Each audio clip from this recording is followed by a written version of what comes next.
Coup de tonnerre sur le marché crypto, Binance rentre en guerre contre FTX. En effet, c'est l'actualité qui est tombée ce week-end et on va bien évidemment revenir dessus pendant cette vidéo. En tout cas, ravi de te retrouver, c'est Riquet.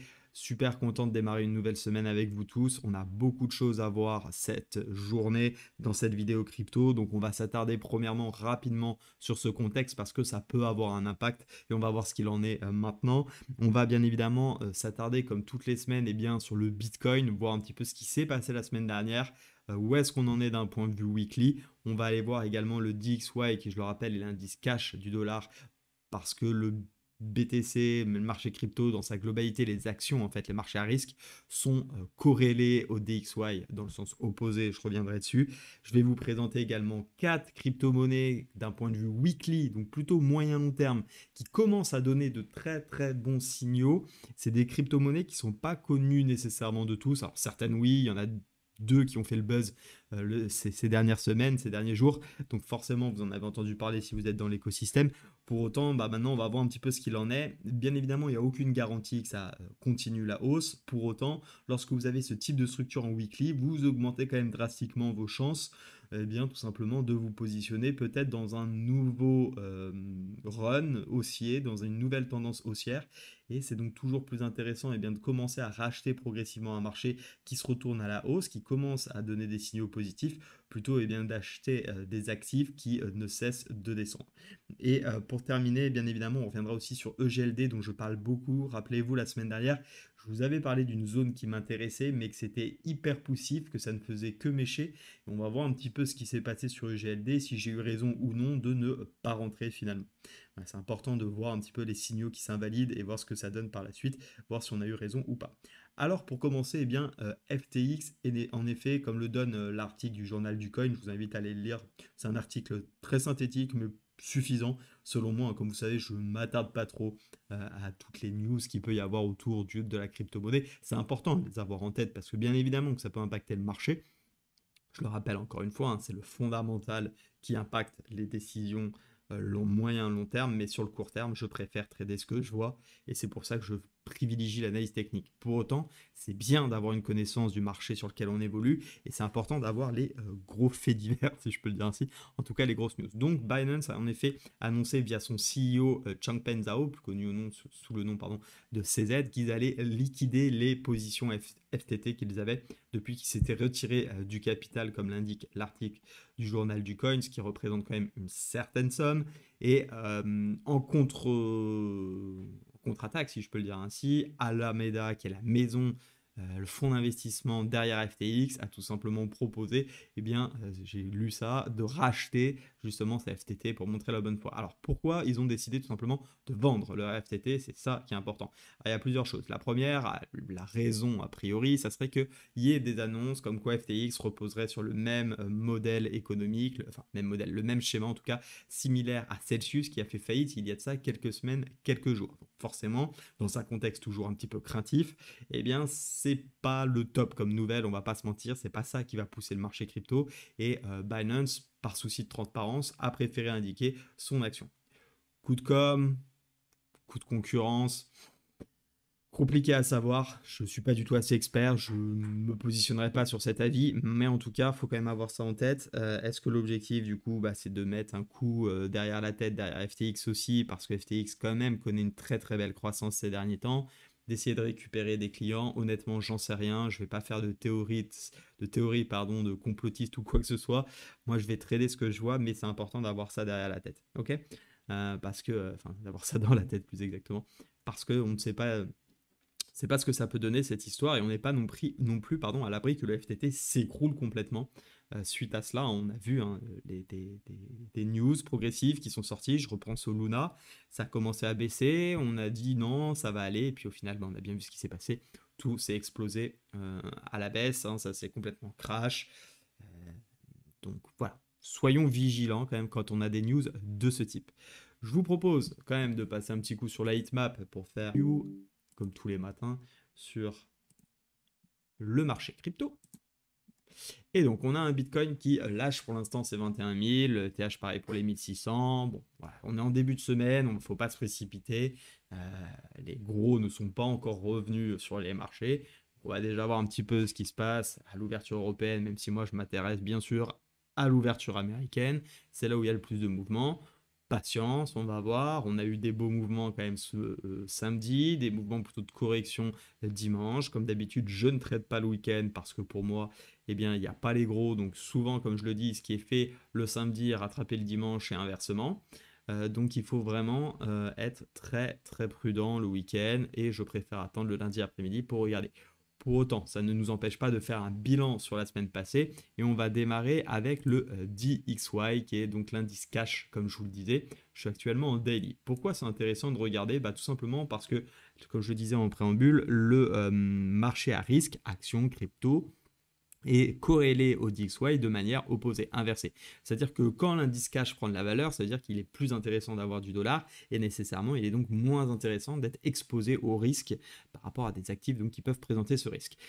En ce sens, il faut regarder comment se porte le DXY. Si l'indice cash se porte plutôt à la hausse, il est moins intéressant d'investir. C'est-à-dire que le marché n'est pas dans une super tendance. Alors, ça ne veut pas dire que c'est toujours vrai qu'il ne faut pas investir, bien évidemment. Il y a bien un moment où ça va se retourner, mais c'est ça qu'on va essayer de surveiller. À l'inverse, quand le DXY corrige, ça laisse effectivement les actifs à risque, eux, prendre de la valeur et pouvoir reprendre potentiellement une tendance haussière. Bien évidemment à prendre avec des pincettes, mais c'est intéressant d'avoir ça en tête. C'est le même indice que j'utilise bien évidemment pour m'aider sur mes positions Forex, puisque c'est le dollar quand même qui lead les positions Forex, et ça me permet de savoir quelles sont les paires finalement qui sont fortes ou pas actuellement contre le dollar. Si on a un dollar qui est fort et qu'on a par-dessus une autre monnaie qui surperforme le dollar, alors ça vous permet par exemple d'aller chercher sur le marché Forex des positions avec cette monnaie. Je prends par exemple on va pas prendre l'euro parce que c'est pas le cas actuellement, mais imaginons l'USD CAD, le dollar canadien est très fort par rapport au dollar, le dollar est très fort par rapport aux autres monnaies,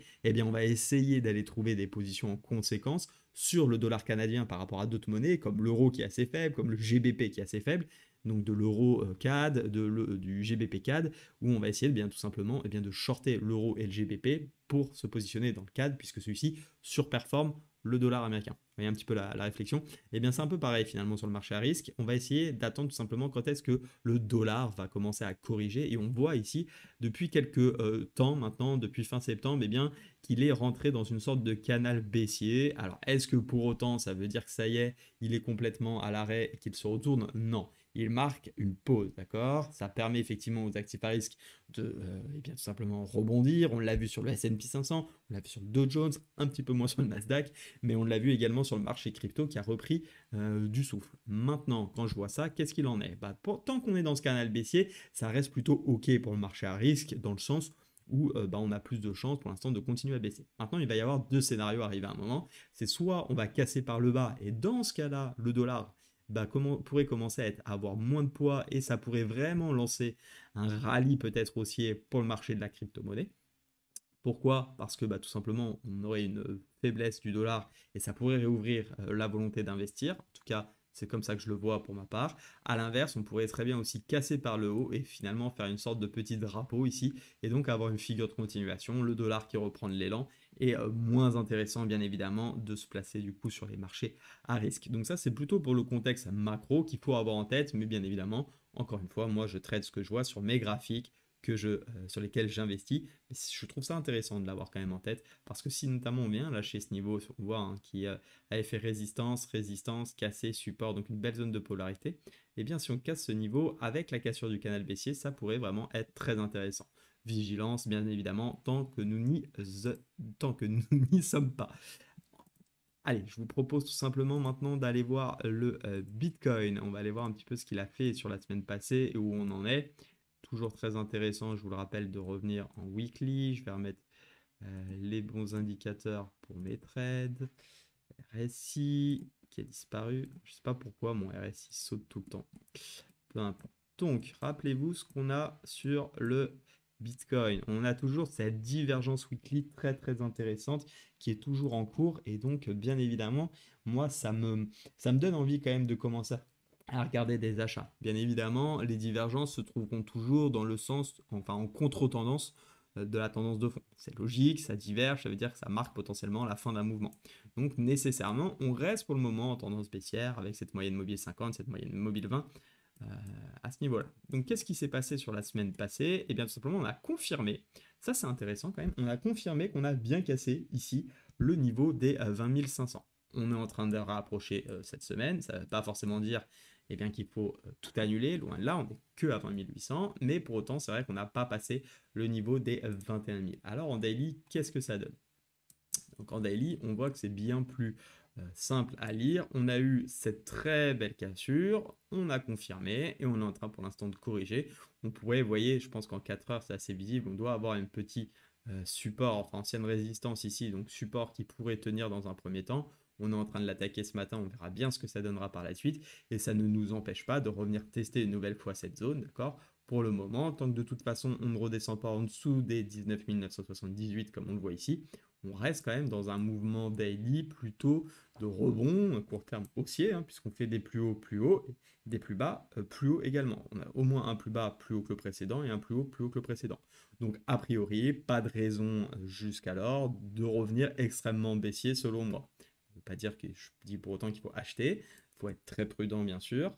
Comme je l'ai dit, moi, je suis rentré sur le niveau des 20 300, j'ai plus le chiffre exact, 350, 375, lorsqu'on avait eu un repli ici, parce que j'estime que ces W daily, je dois les prendre.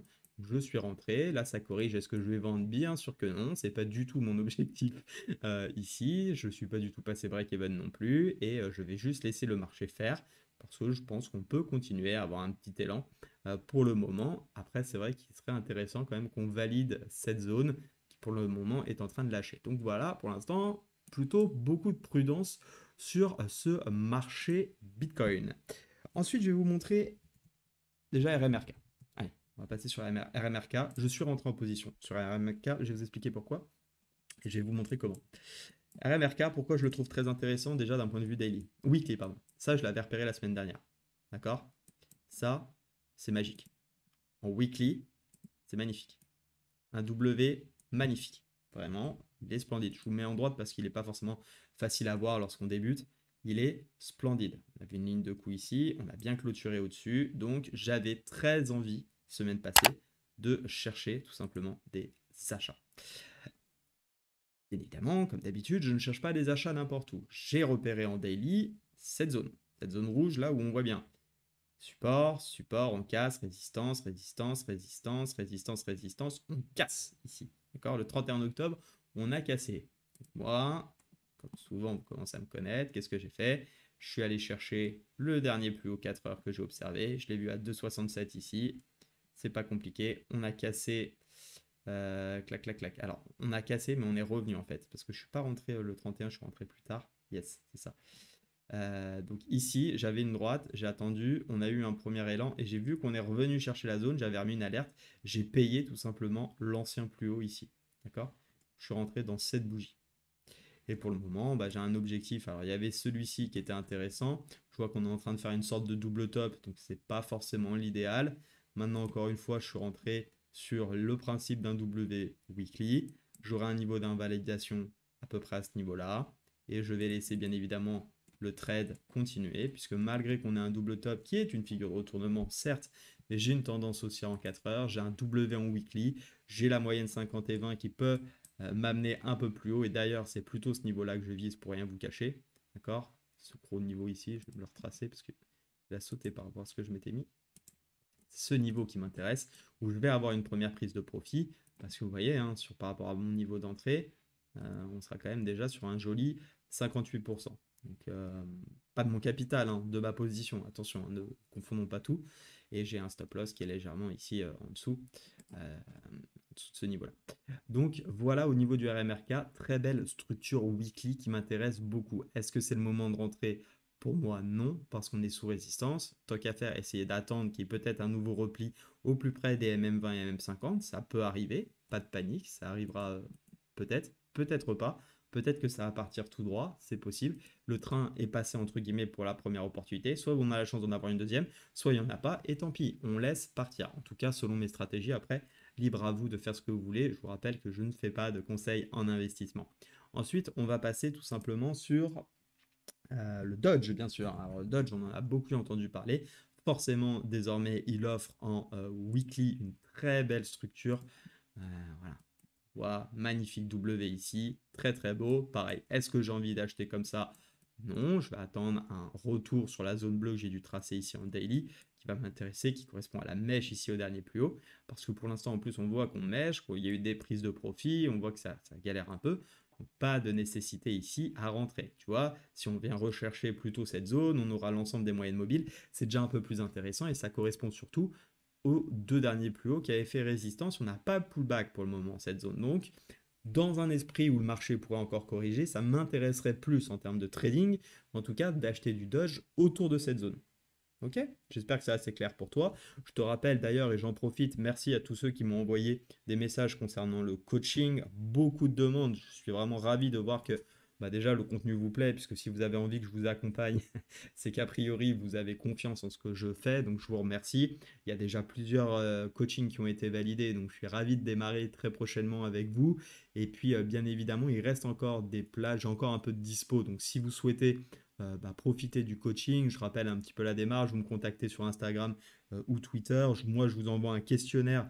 Bien évidemment, tout ça est gratuit pour le moment. Le questionnaire, il est gratuit. Vous le renseignez. L'objectif pour moi, c'est de voir si je peux effectivement vous accompagner par rapport à vos attentes, par rapport à ce que vous connaissez, par rapport à ce que vous souhaitez. À partir de là, je vous conçois un programme complètement personnalisé par rapport à vos attentes.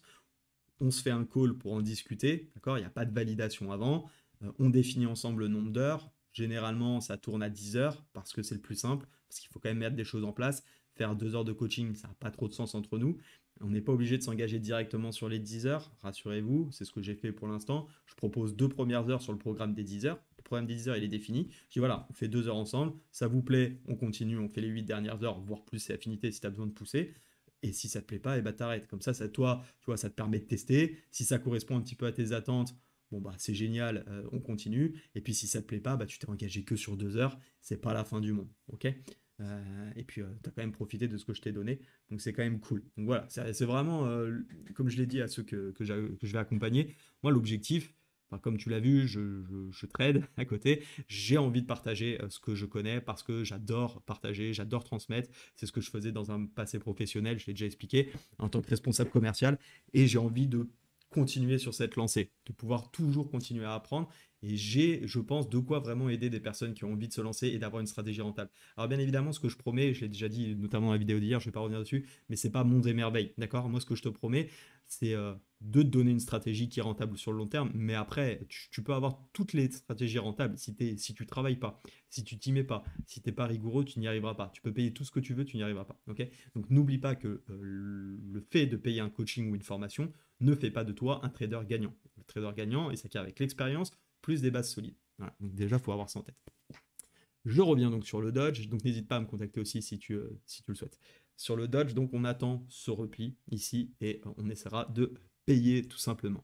Ensuite, on va retrouver l'ERN. Rappelez-vous, on en avait parlé il y a 2-3 semaines et enfin, regardez la zone qu'on vient chercher. Déjà, très intéressant. Qu'est-ce qu'on a fait au moment où ça a pump? Je vous ai dit, ça risque de buter sur cette zone. Je l'avais entouré. Qu'est-ce qu'on a fait? Mèche, mèche, mèche. Hyper intéressant. Je vais quand même me remettre en weekly avant d'entrer. Regardez où est-ce qu'on est. Sur le W. Vous voyez, par rapport à ce qu'on vient de voir sur Dodge, par rapport à ce qu'on vient de voir sur RMRK, là, le RN, c'est vraiment pour moi la zone à payer si tu veux rentrer sur de l'ERN.